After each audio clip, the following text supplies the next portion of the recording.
പേര് ജോൺസൺ ബാബു. ഞാൻ കോട്ടയം ജില്ലയിൽ തീക്കോയിൽ നിന്നാണ് വരുന്നത്. 2.5 മാസങ്ങൾക്ക് മുമ്പ് ഞാൻ ഇവിടെ ഉടമ്പടി എടുത്ത് പുതുക്കി പോയതാണ് 3-ാം തവണ. അന്ന് അച്ഛനെ കണ്ടിരുന്നു. അന്ന് ഞാൻ മാതാവിനോട് പറഞ്ഞേച്ചാണ് പോയത്, ഇനി ഞാൻ ഈ അൾത്താരയിലേക്ക് വരുന്നത് സാക്ഷ്യം പറയാനായിരിക്കുമെന്ന്. എൻ്റെ ജീവിതത്തിൽ ഏറ്റവും വലിയൊരു ദൈവാനുഭവം അത് പങ്കുവയ്ക്കാനായിട്ടാണ് ഞാൻ ഈ അൾത്താരയിലേക്ക് ഇപ്പോൾ വന്നേക്കുന്നത്. 2018 ഞാൻ ഡിഗ്രി പാസ് ഔട്ടായി ഇറങ്ങി. പക്ഷേ സാമ്പത്തിക ബുദ്ധിമുട്ട് വലിയ രീതിയിൽ ഉണ്ടായിരുന്നുകൊണ്ട് എനിക്ക് ഡിഗ്രി കഴിഞ്ഞ് മുന്നോട്ട് പഠിക്കാൻ വലിയ ബുദ്ധിമുട്ടായിരുന്നു. അപ്പോൾ എൻ്റെ മനസ്സിൽ വന്നൊരു ദൈവം തന്നെ കാണിച്ചു തന്നൊരു ആശയമായിരുന്നു PSC പഠിക്കുക എന്നുള്ളത്. 2019 LDC കോട്ടയം നോട്ടിഫിക്കേഷന് ഞാൻ അപ്ലൈ ചെയ്തു. 2019 കോവിഡിൻ്റെ പ്രശ്നമൊക്കെ വന്നുകൊണ്ട് ഒത്തിരി സമയം ഞങ്ങൾക്ക് പരീക്ഷ എഴുതുന്നതിന് വേണ്ടി പഠിക്കാനൊക്കെ ആയിട്ട് കിട്ടിയായിരുന്നു. പക്ഷേ 2019 PSC പുതിയ പരിഷ്കാരം കൊണ്ടുവന്നത്. പ്രിലിംസ് എഴുതിയാലേ മെയിൻസ് എഴുതാൻ പറ്റുള്ളൂ. അപ്പോൾ പ്രിലിമിനറി പരീക്ഷ വലിയ പാടായിരുന്നു. എനിക്ക് സ്റ്റേജ് 1 ആണ് കിട്ടിയത്. അത് അത്രയ്ക്ക് പാടുള്ളൊരു പരീക്ഷയായിരുന്നു. ദൈവത്തോട് ഞാൻ പ്രാർത്ഥിച്ചു, അതെനിക്ക് പാസ്സാക്കി തന്നു. അപ്പോൾ മെയിൻസ് എന്ന് പറയുന്ന ഒരു വലിയൊരു കടമ്പയും കൂടെ പിന്നെ കിടക്കണം. അപ്പോൾ ഞാൻ ദൈവത്തോട് പറഞ്ഞു, എനിക്ക് കുറച്ച് മൈനസ് മാർക്ക് പ്രതീക്ഷിച്ചതിനും കൂടുതൽ വന്നിട്ടുണ്ടായിരുന്നു. അപ്പോൾ ഞാൻ ദൈവത്തോട് പറഞ്ഞത് ഇങ്ങനെയാണ്, എനിക്ക് 1 മുതൽ 8 വരെയുള്ള റാങ്കിനുള്ളിൽ സപ്ലിയിലായാലും കുഴപ്പമില്ല, എനിക്ക് ആ റാങ്കിനുള്ളിൽ ഒരു ഗ്രേഡ് തരണേന്നാണ് ഞാൻ പ്രാർത്ഥിച്ചത്. ദൈവം എനിക്ക് 8ാമത്തെ റാങ്കാണ് അന്ന് തന്നത്. സപ്ലി ലോ വിഷൻ കാറ്റഗറിയിൽ എനിക്ക് കാഴ്ചയ്ക്ക് ചെറിയ പ്രശ്നമുണ്ടായിരുന്നു. അപ്പോൾ ആ ഒരു കാറ്റഗറിയിലാണ് വന്നത്.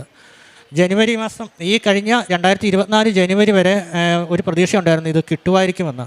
പക്ഷേ മുന്നോട്ട് പോകുന്നതോറും ഭയങ്കര ബുദ്ധിമുട്ടായി വന്നുകൊണ്ട് 2024 ഓഗസ്റ്റ് 16 തോന്നുന്നു ഞാൻ ഉടമ്പടി എടുത്ത് പ്രാർത്ഥിച്ചു. ഉടമ്പടി എടുത്ത് പ്രത്യക്ഷീകരണ പ്രാർത്ഥന നടത്തുന്ന ആ ദിവസം തന്നെ, അന്നത്തെ ദിവസം തന്നെ എനിക്ക് വലിയ സുഗന്ധാഭിഷേകം ഉണ്ടായിരുന്നു. പക്ഷേ അത് സുഗന്ധാഭിഷേകം ആണെന്നൊന്നും എനിക്ക് അന്ന് മനസ്സിലായില്ല. മാതാവിൻ്റെ പ്രസൻസ് ആണെന്നും എനിക്ക് അന്ന് മനസ്സിലായില്ല. സാക്ഷ്യങ്ങൾ മുന്നോട്ട് കേൾക്കാൻ തുടങ്ങിയപ്പോഴാണ് പിന്നെ അതെനിക്ക് മനസ്സിലായത്. അതിനുശേഷം ഡെയിലി ബ്രെഡ് കൂടുമ്പോഴും നമ്മൾ ഡിസംബർ മാസത്തിലെ നൊവേന പ്രാർത്ഥന നടത്തുന്ന സമയത്തും ഒക്കെ തന്നെ എനിക്ക് ആ ശക്തമായ സുഗന്ധാഭിഷേകം ലഭിക്കുന്നുണ്ടായിരുന്നു. കൃപാസനത്തിലേക്ക് വരുന്നതിൻ്റെ തലേ ദിവസം എനിക്ക് മാതാവിൻ്റെ ഒരു സ്വപ്നദർശനം ഉണ്ടായി. നമ്മളുടെ കാശ് രൂപത്തിലൊക്കെ കാണുന്ന മാതാവിൻ്റെ ഒരു വലിയൊരു ചിത്രമാണ് ഞാൻ കാണുന്നത്. ഞാനത് സ്വപ്നത്തിൽ കണ്ട ശേഷമാണ് ഞാനത് നേരിട്ട് കണ്ടിട്ടുള്ളത്. അങ്ങനെ ഉടമ്പടി 3-ാം തവണ പുതുക്കി ഞാനിവിടെ അച്ഛനെ വന്ന് കണ്ടു. അച്ഛൻ കാശ് രൂപം തന്നു. റാങ്ക് ലിസ്റ്റ് അല്ലേ എന്നോട് ചോദിച്ചു. അത്ര മാത്രമേ ചോദിച്ചു. ഞാൻ പറഞ്ഞു അതെ.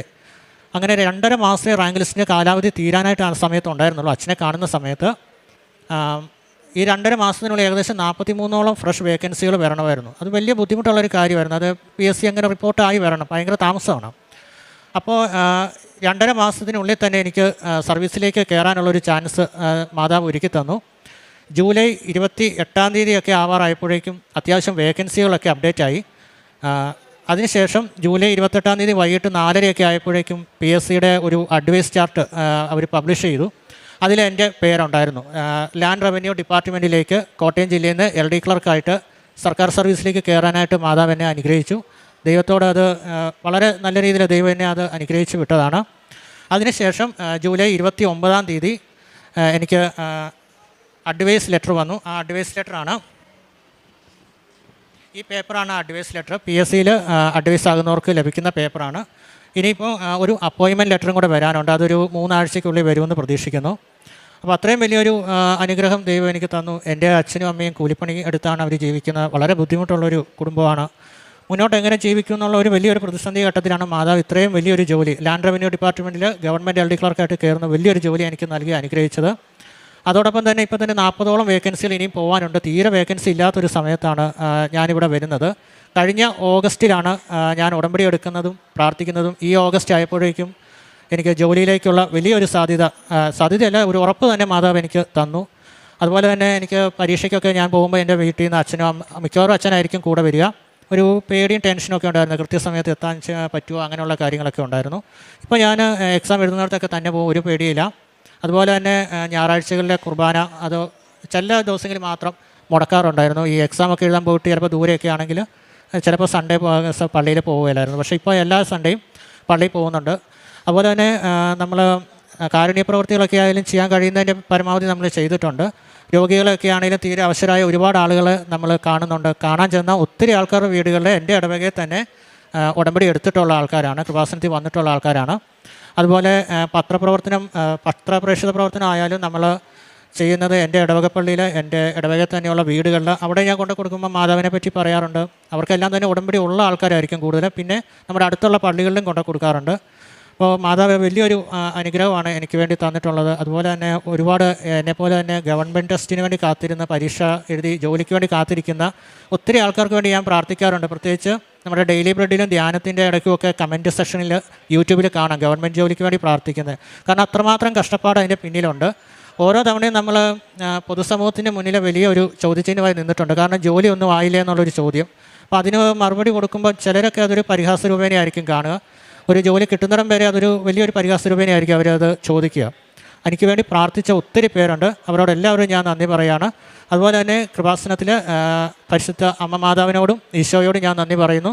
അതുപോലെ ജോസഫ് അച്ഛൻ്റെ ഒരു അനുഗ്രഹം, കൈവെപ്പ് ശുശ്രൂഷ ഏറ്റുവാങ്ങാനുള്ള ഒരു വലിയൊരു അനുഗ്രഹം എനിക്ക് കിട്ടി.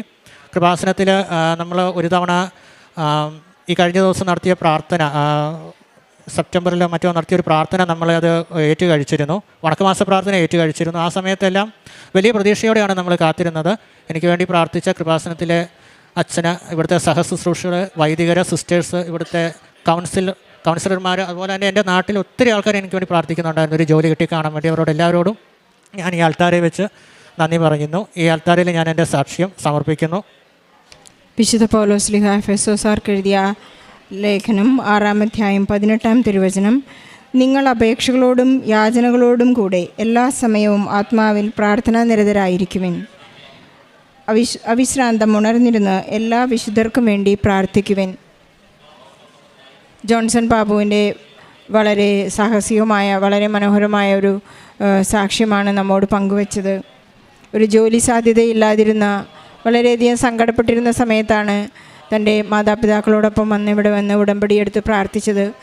ജോസഫ് അച്ഛൻ്റെ കൈവെപ്പ് ശുശ്രൂഷയ്ക്കുള്ള ഒരു വലിയ ഭാഗ്യം ലഭിച്ചുവെന്ന് അദ്ദേഹം നമ്മോട് പങ്കുവയ്ക്കുന്നു.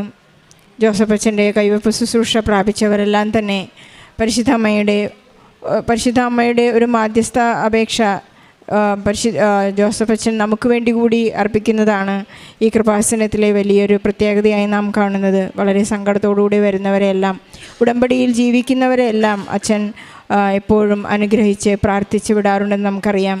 ജോൺസൺ ബാബു ഇവിടെ വന്ന് പ്രാർത്ഥിച്ചതിൻ്റെ ഫലമായി തൻ്റെ ജീവിതത്തെ മുന്നോട്ട് നീക്കുന്നതിനുള്ള ഒരു വഴി കാണിച്ചു തരണമേ എന്നുള്ള ഒരു വലിയ പ്രാർത്ഥനയ്ക്ക് ഉത്തരമാണ്.